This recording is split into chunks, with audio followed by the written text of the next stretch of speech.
Hi, welcome back. In this video I want to talk a little bit about the SVG rectangle element. So its tag name is rect. It's a self-closing element. So we have that here.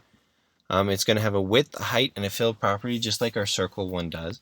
But if you remember, the circle had a CX and a CY property. This is just going to have an X and a Y because it doesn't have a center because it's a rectangle. So if we were to put 90, for example, in there for X, it'll shift it over.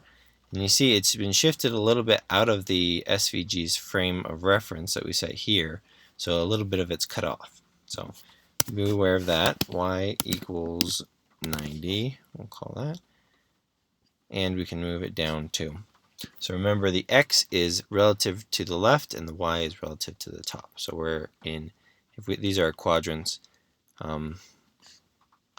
we're in the bottom right quadrant of a Cartesian plane essentially.